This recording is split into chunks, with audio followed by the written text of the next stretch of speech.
Good morning. You're watching Market Cafe with me, Shreyansi Singh and Vinny Motiwala. And over the next 1 hour, we'll take you through news and updates from within the country as well as across the globe. Good morning, Vinny. Good morning, Shreyansi. And absolutely today what we are seeing coming in and the US markets didn't do anything pretty much exciting when you look at it in terms of the US markets as well. So when you look at the Dow also, nothing that great that happened on the Dow as well. You saw Dow falling also in trade. We saw S&P 500. So yes, a bit of a subdued trading session that came in from the US markets. Now also in terms of other than that, when you're looking at it, stock futures as of now, they are also quite unchanged in trade as well. So even today's trading session may be a bit subdued is what we could expect. Nasdaq actually fell for the fourth trading session as well. So yes, Nasdaq clearly a bit under pressure that we saw coming in. Nasdaq was down 0.8% in trade. I beg your pardon, more than 1% in trade was Nasdaq was down. Dow was down and closed down almost 284 points. So almost 300 points decline that we saw for Dow as well. S&P 500 too was down 0.8% in trade. So that's how the US market looked like. The European market, which does close before the US markets, let's look at what that did in trade as well.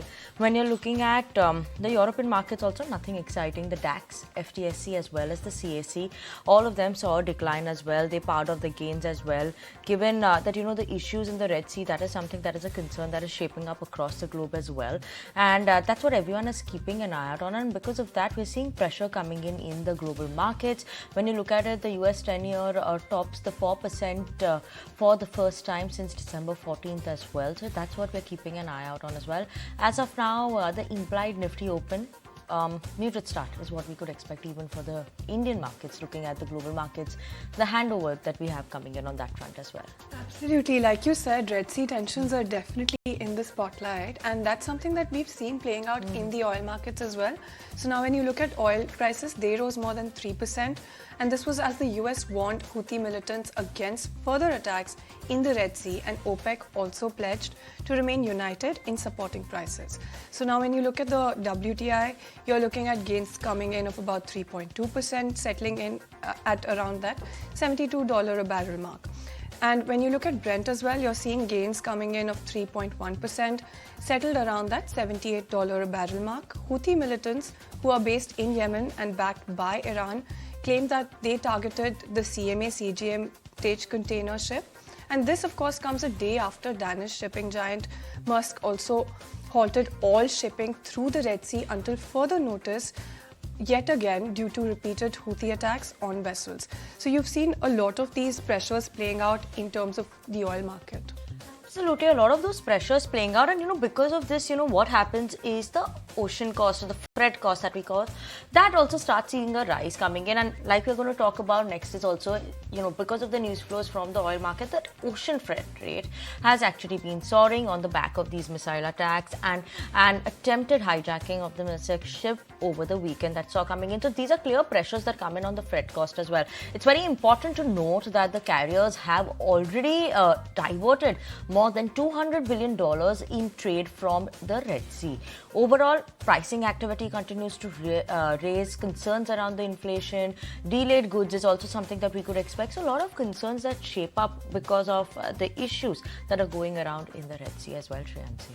Absolutely, and there's also still a lot of events that we need to keep an eye on. So in terms of cues to watch globally, you've got the global PMI services data. Back home now, in terms of global data, you've also got US S&P Global Services PMI as well as jobless claims. In the Eurozone, you do have the S&P Global Services PMI for the Eurozone as well. And for China, you've got the PMI Composite Services data as well. So a lot of data sets to keep an eye on. But in terms of earnings also, you've got GM Breweries reporting its numbers. So that one will be in focus. And in terms of corporate action, you've got Grasim that will be in the spotlight on account of that board meet to multi terms of rights issue. So those are the counters to look at. But in terms of other events as well, you've got the EIA crude oil inventory report, as well as the UN World Economic Situation and Prospects report for the year 2024. So all of these cues will definitely remain in the spotlight, Winnie. Absolutely important cues, that we're keeping an eye out on today. But let's, get started with some of these other top global stories that we have this morning. And obviously, do not forget that, the biggest cue that came in, in the US markets yesterday was also the minutes of the meeting of the Federal Reserve that took place in the month of December. Now, officials have launched a debate around the turning point in the monetary policy. Concerns were also voiced around how long the economy would sustain under the current borrowings rate. Chairman Jerome Powell indicated that the central bank was likely done raising rates. Now, expectations around reducing borrowing costs are seen around the end of 2024. The minutes also are indicating that the inflation is now under control. So, yes, those are some of the indications that we've gotten from the minutes of the meeting as well, Shreyanshi. Well, it's also the sort of commentary that we've seen coming in that's in the spotlight, a hope for soft landing increasingly conceivable. And that's the word coming in from the Richmond Federal Reserve President Thomas Birkin. He also added that the central bank has made some real progress in battling inflation without inflicting damage on the labor market. And let's move on and also talk about some of the US bankruptcy updates that have come in. Now, bankruptcy filings in US have surged by 18% in 2023 on the back of higher rates. Now, total bankruptcy filings, including commercial and personal insolvencies, rose to 4,45,186 versus 3,78,000 in 2022. The commercial Chapter 11 filings have also shot up by 72% as well. So clearly a rise that we've seen coming in the bank's bankruptcy rate in the US as well. And clear indication because the rates have been so high. So because of that, the bankruptcy rates have also increased. That's what we are understanding. Absolutely. And with this, we're timed out on this segment. We'll see you with more news and updates on the other side.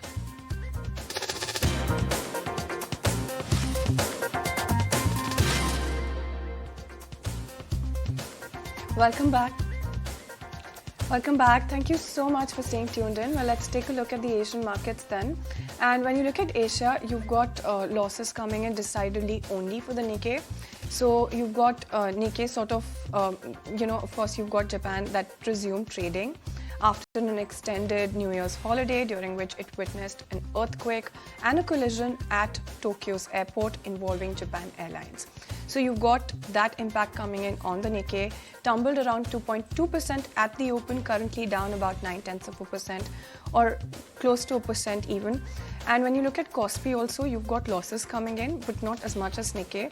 So when you look at Kospi, that's down about 0.7%. They're about 0.8%. And when you look at ASX 200 also, down in the red, but also still not doing all that much, down about 0.3%. You've got Hang Seng that is not decidedly lower, so it's down about 0.1% also. So that largely is the handover coming in from the Asian markets. When you look at Shanghai also, you've got Shanghai down in the red, but still about 0.4% down. Not decidedly lower like we see for Nikkei. So that largely is the handover coming in. Okay, yes, that's the handover that we're getting in from the Asian markets. Indian markets expected to open a bit muted as of now as well. But let's look at what Bitcoin was doing, because we saw that rally coming in and seems like that's reversed all its gains and the rally is finally, seems like it's actually not notching upwards this time, but notching downwards.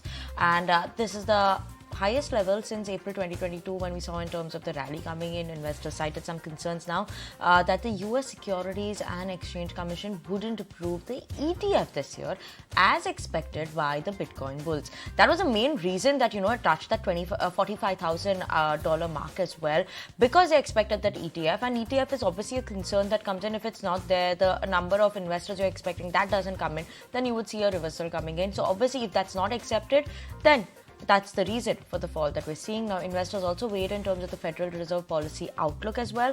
So that's a mix of all these things that impacted the Bitcoin as well. And surely Bitcoin is something that reversed its gains. Absolutely. Definitely key to see how that plays out for the Bitcoin. But with this, let's also slip into news for the hearing impaired now.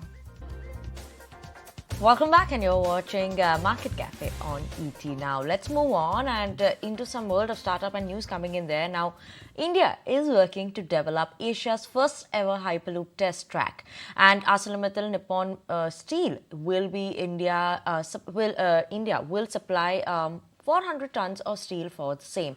Now, this is in partnership with IIT Madras and startup tutor Sumita Karir is joining in with us to give us more details on that. Well, world's largest steel producer ArcelorMittal has partnered with IIT Madras to create Asia's first Hyperloop. This, of course, will be done in conjunction with IIT Madras and ArcelorMittal's Indian JV company, that is ArcelorMittal Nippon Steel, that will provide 400 tons of steel for this technology to shape up. In fact, there is IIT Madras' technology team involved, and there is a startup involved as well, which is called Tutor Hyperloop, which was incubated at IIT Madras about 2 years back. So what is Hyperloop? Hyperloop is a pod-based transport concept where passengers really travel inside vacuum tubes, and this transportation concept really remains niche, but is really great when it comes to green mobility, and of course provides an alternate solution to decongest big cities where traffic really is a menace, is really a problem. So what is this partnership really aimed at? Well, this will be utilized for technologies to be developed, Hyperloop technologies to be developed in the passenger and cargo mobility, besides of course developing them at scale. And the fabrication of 400-meter vacuum tube is going to take place at this site. The test facility is in Chennai, where levitating pods rather, will be tested at speeds of up to 200 kilometers per hour. Let's also understand what this startup is all about. Like I said, it was incubated about 2 years back. In fact, it has also received funding from railways to develop this concept. About 8.4 crores they received a couple of years back to develop this for a passenger segment as well. So great Make in India story really playing out right inside India, where the future of mobility is getting tested. So how soon will these pods be available? Well, we've not heard from the startup on this, but yes, these pods will be out by March 2024. At least that's when the startup will be ready to present them. Well, thanks, Sumita, for that update. Let's also take a look at UPI transactions then, and they've soared to a remarkable 118 billion in 2023. Now, this, of course, marks a phenomenal 60% growth from the preceding year's 74 billion. Now, when you look at the noteworthy milestones, they include August's historic breach of 10 billion transactions and December's 12 billion transactions, amounting to about 18.2 lakh crores. In fact, my colleague Bhavya Dua is standing by with more details. Bhavya? Right, so the transactions through the UPI platform have crossed the 100 billion mark in 2023 to close at around 118 billion, as per the data shared by National Payments Corporation of India, which is NPCI. This marks a 60% growth as compared to 74 billion UPI transactions recorded in 2022. During August 2023, UPI had crossed the milestone of 10 billion transactions a month for the first time and continued to do so in the following months. In December, UPI recorded 12 billion transactions with a cumulative value of 18.23 lakh crore rupees. The total value of UPI transactions in 2003 stood at around 182 lakh crore, higher by 44% as compared to 126 lakh crore in 2022. The per-day UPI transactions recorded in December numbered around 387 million as per the NPCI data. Meanwhile, the National Payments Corporation of India has also officially launched UPI for secondary market, easing equity trading in the country. The digital payment facility is based on the blocking of a specific amount for multiple debit transactions for trading in the stock market. This will be available for a limited set of pilot customers in the beta phase. As we see from the 2023 transactions volume data, UPI is the most popular digital payment method in the country and is now the most popular payment method for IPO applications, cornering around 2/3 of the market share. The launch has support from key stakeholders. Grow, which acts as the brokerage app alongside UPI apps like Bheem, Grow and YesPay Next is facilitating the test launch. Customers of HDFC Bank and ICICI Bank are among the first to benefit from this innovative service.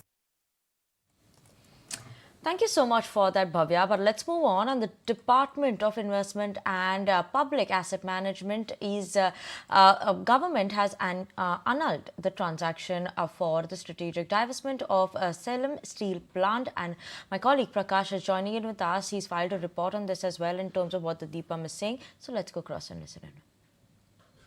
Yes, an important development coming in as government has decided to cancel the current expression of interest of strategic disinvestment of sales Salem Steel Plant located in Tamil Nadu.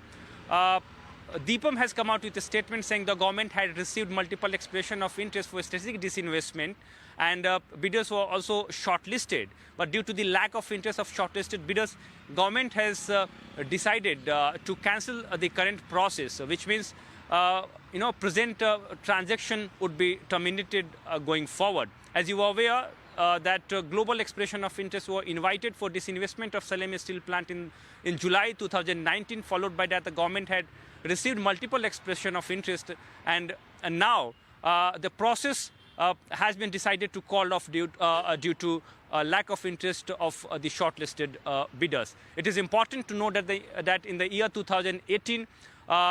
Cabinet Committee on Economic Affairs had approved a strategic disinvestment of 3 units of sale, that is Elwaj Steel Plant in Durgapur, Salem Steel Plant in Tamil Nadu, and Vishwasaraya Iron Steel Plant, that is called VISP, in Karnataka. But in 2019, government had called off strategic disinvestment of ASP in 2019, and followed by that in 2022, disinvestment of VISP had also been called off. Now, government has decided to call off strategic disinvestment of Salem Steel Plant as well, citing lack of interest of the shortlisted bidders. Well, thanks, Prakash, for those details. Ahead of the vibrant Gujarat summit this month, the state government has signed 58 MOUs with several companies. Now, these MOUs are, in terms of value, they're worth more than 7 lakh crore rupees.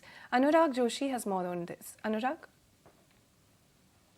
Yes, Gujarat has signed 58 memorandums of understanding, totaling over 7 lakh crore rupees today. Now, these MOUs are just in the run-up to the vibrant Gujarat summit, which is taking place from Jan 10 to 12. Now, at the end of December, on December 27, the Gujarat government had signed 30 MOUs that had totaled close to 25,000 crores. And this huge amount of MOUs ahead of the vibrant Gujarat summit is also a signal about the interest and about the probable attendance at the summit. Now, at the summit, it is likely that the Tesla CEO Elon Musk is going to be present along with PM Modi, and there is rising speculation that Musk may announce that Tesla's India plant could be set up in Gujarat. Thank you so much for that, Anurag. But, let's also move on and talk about, in terms of the update that we have gotten, is on the hit and run case, the trucker strike that was going on because of, the penalty and laws that were coming in. Now, soon, in terms of the hit and run cases, road accident victims will get cashless treatment. So, ET now has learned that the government will appoint a TPA like agencies to facilitate payments to hospitals for cashless treatment of road accident victims. Anurag Joshi is joining in with us in terms of this. I beg your pardon. Anurag Shah is joining in with us to give us more details on that in terms of the insurance relief that is there as well. Anurag, take it away.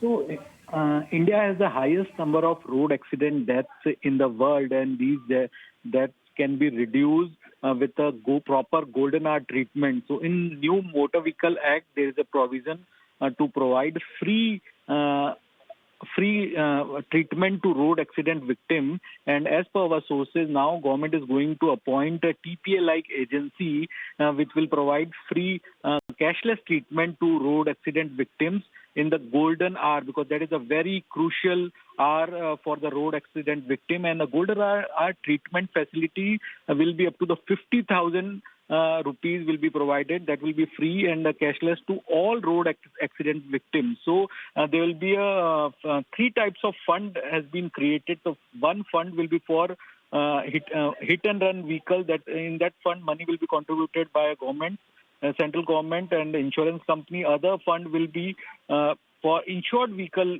accident happened by the insured vehicle. So in that fund, the compensation will be given by the general insurance companies, and the other will be of uninsured vehicle fund. So in that fund, the compensation will be given by the government only. So this will be a big booster for the fund. The money will be given by the insurance company. All insurance company will share the money, and for in the golden hour treatment, cashless treatment and free treatment will be given. And very soon, government will appoint the agency. So the payment will be facilitated to the hospital with the help of the agency.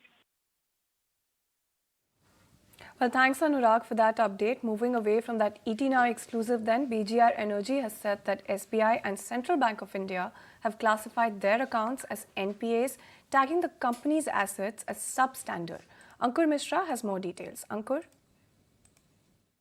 Yes, 7 lenders, including State Bank of India, has sent a letter to BGR Energy Systems and they have demanded full repayment of their outstanding. The letter states that the account has been tagged as substandard by the lender, and this has been done after Reserve Bank of India divergence report as per IRAC norms. Now, if you talk about the total exposure towards financial creditors, that is around rupees 4,500 crore of the company, and total exposure of State Bank of India is around rupees 2,000 crore, which includes 844 crore fund-based exposure, and the rest 1,216 crore is non-fund based working capital that has been given to the company earlier. Now there are similar kind of complaints which are coming from other 6 lenders as well, and therefore Canara Bank and Central Bank of India has also sent a similar kind of SOS to the company. And if you talk about the exposure of other lenders, Canara Bank's exposure is around 560 crore, whereas Central Bank of India's exposure is around 75 crore towards company.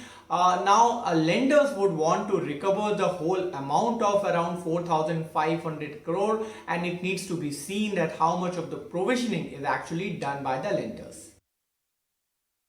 Thank you so much for that. But let's move on. And despite that low negative return potential, there are several stocks that actually analysts are bullish on. Will they actually see target price upgrades coming in, especially as we are moving into the fresh earnings season? Or is the run-up in these stocks actually over? Let's go across to Sharad, who's getting us some interesting insights on this. Sharad? Well, it's very interesting when it comes to the overall buy rating coming in. Of course, we have taken an analysis almost 172 stocks. Of course, there will be negative return potential, and we have actually put it in 3 brackets over there. Over negative, if you look at it, 20% return potential, only 3 stocks are there, where majority of the analysts are having a buy rating. And while if you look at the other brackets, 92 stocks is coming between 0 to minus 20% and just a 10% return potential. That is what we are expecting for almost 77 stocks. But the question remains is why we have taken this analysis. And of course, it's important that these stocks have actually also run up. So 2 things can happen. Either there can be a significant downgrade coming in or a hike in target prices. Now let's look at the stocks, which are 10 standout stocks which have come to the list. Macrotech Developers return potential is roughly negative of almost 13%, but the percentage of buy calls, that's on the higher side of 63%. If you look at it, companies like Bharat Dynamics, Trent also make it to the list.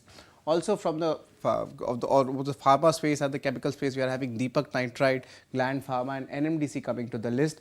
Apart from this, from realty and the cement space, we are having Orient Cement, Prestige Estates, Gujarat Fluoro Chemicals and lastly Nalco. So these are the stocks which would be in focus, and actually these are still the favorites of the analysts when it comes to their buy rating. Well, absolutely, Sharad. So these are analyst favorites and we'll keep note of that. But as we slip into a break, ET Now and ET Now Swadesh, in line with helping Indians rise with India, have partnered with Sundaram Mutual to launch Nivesh Day, a groundbreaking campaign to help viewers build their personal finance portfolios through regular and disciplined investing. Nivesh Day is being celebrated on the 5th of every month. Join ET Now Swadesh and Sundaram Mutual to learn how you can build your financial future with an SIP in mutual funds.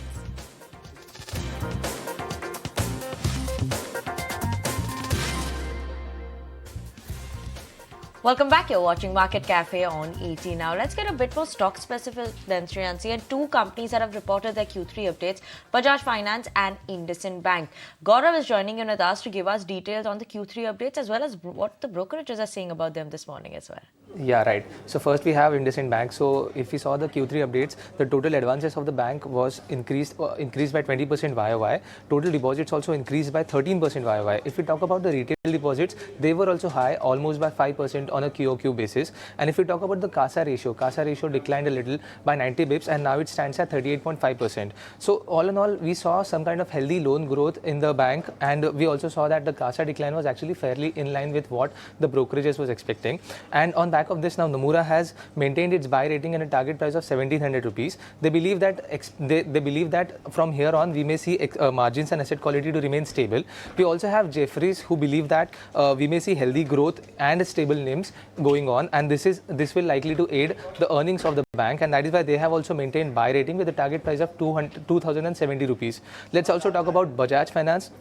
So the customer base in Bajaj Finance grew by almost 3.85 million and now it stands more than 80 million. The increase in the customer base was actually highest in the quarter. If you talk about the loan book, the new loan book was increased by 26% YOY. Asset under management also increased by 35%. And if you talk about the deposits, they also increased by 35% YOY, sorry. So on back of this, brokerages believe that this growth in AUM was actually strong for the company and customer acquisition was also strong. And again, on the back of this, Morgan Stanley has maintained its overweight rating and a target price of 10,000 rupees. They believe that Bajaj Finance can achieve the AUM growth target of 33 to 34% versus what they have guided between 29 to 31%. And Nomura also believes that the company will continue to deliver this strong performance, and on back of this, they have maintained buy rating and a target price of 9,500 rupees per share. Absolutely. Thanks, Gaurav, for that update. But onto some more stocks that are on brokerage radar today. So you've got Moto as well as Jio Financial that will be in focus. Ashesha is standing by with the key takeaways. Ashesha? Well, yes, first up, let's talk about Moto. Aquarius has come out with a note. They've in fact downgraded this counter to add from their earlier long rating.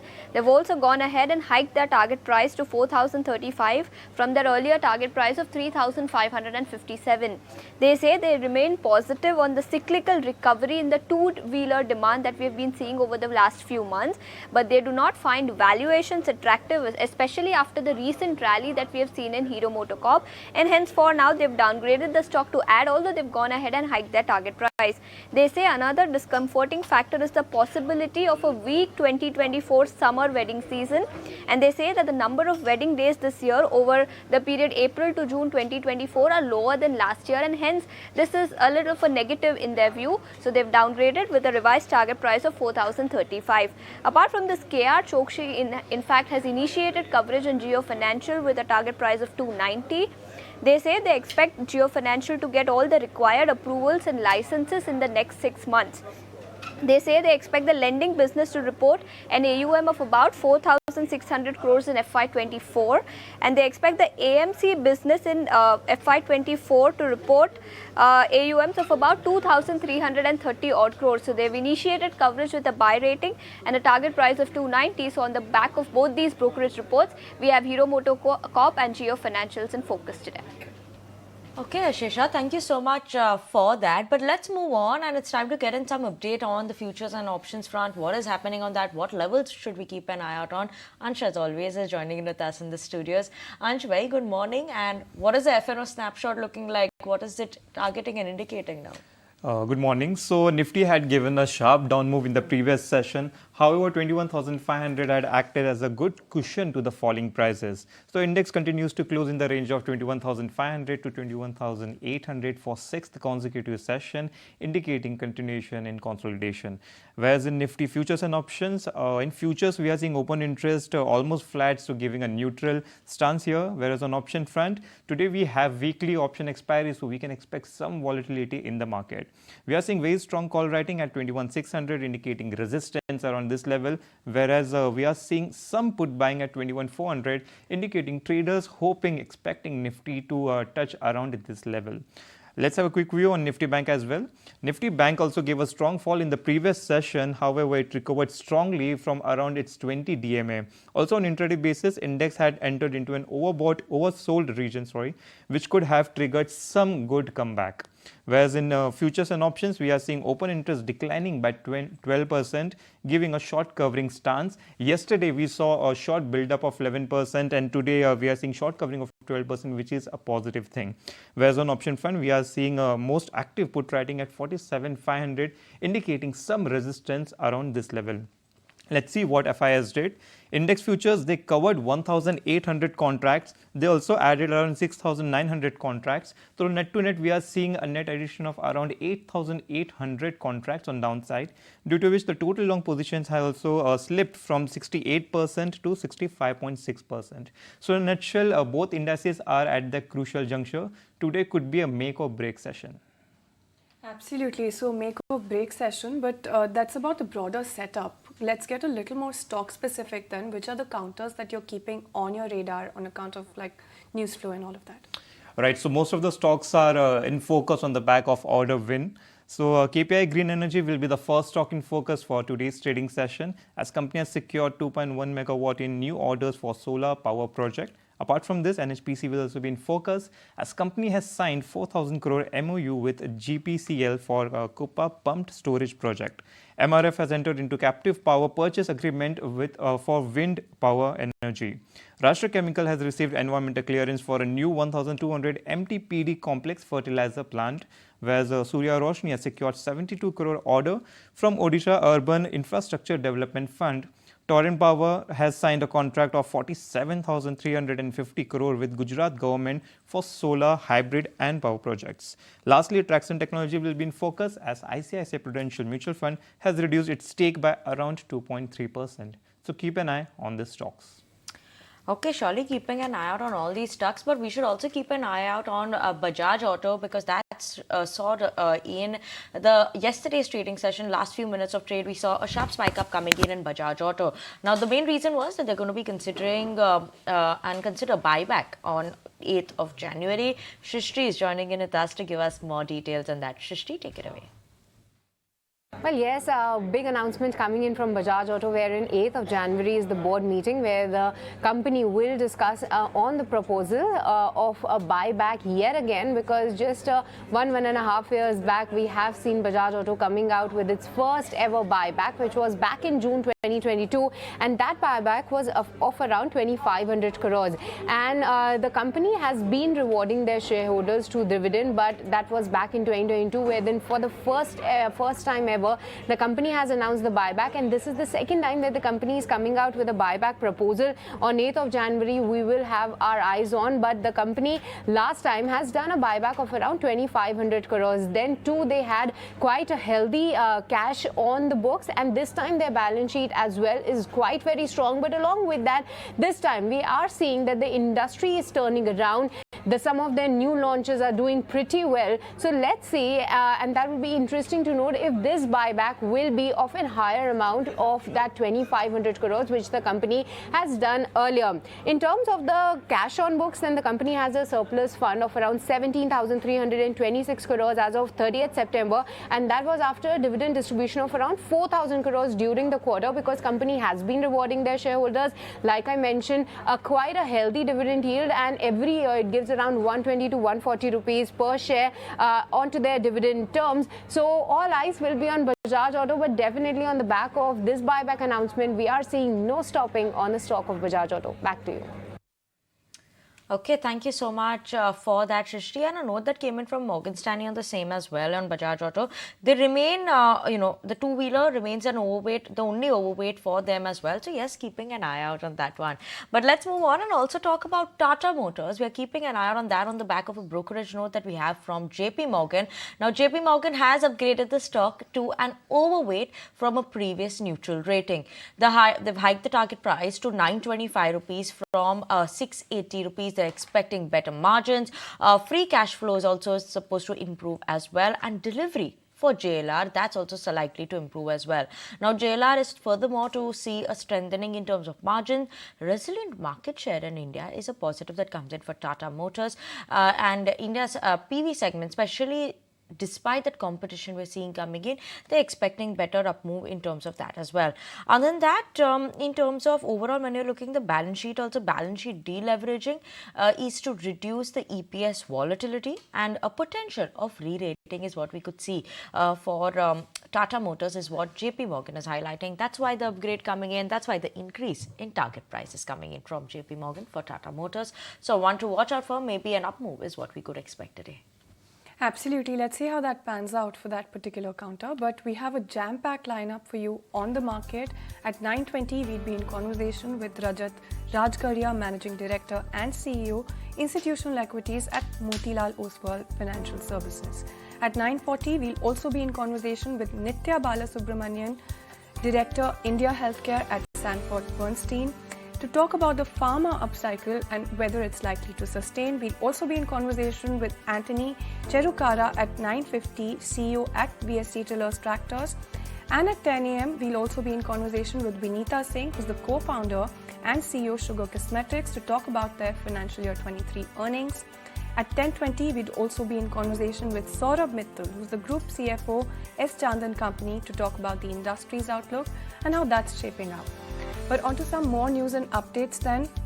At least 103 people have been killed by 2 bomb explosions near the tomb of Iranian General Qasem Soleimani on the 4th anniversary of his assassination by the US. Scores of others were wounded when the blasts hit a procession near the Sahib Al-Zaman Mosque in the city of Kerman. And former US President Donald Trump filed an appeal on Tuesday against a ruling by the top election officials in Maine that would keep him off the presidential primary ballot in the northeastern state. Maine's last week joined in Colorado is barring Trump from appearing on the primary ballot because of his role in the 6th January 2021 assault on the US Capitol by his supporters. And moving on, winter chill continues in North India. Several trains and flights impacted in Delhi amid low visibility due to dense fog. Dense over to very dense fog conditions are likely to prevail in many places, including Delhi, Haryana, Punjab and Uttarakhand. Well, with this, it's curtains down on this edition of Market Cafe. From me, Shreyansi Singh, Vinny Motiwala, as well as the entire team that put this show together. Thank you so much for watching. The market takes the action forward.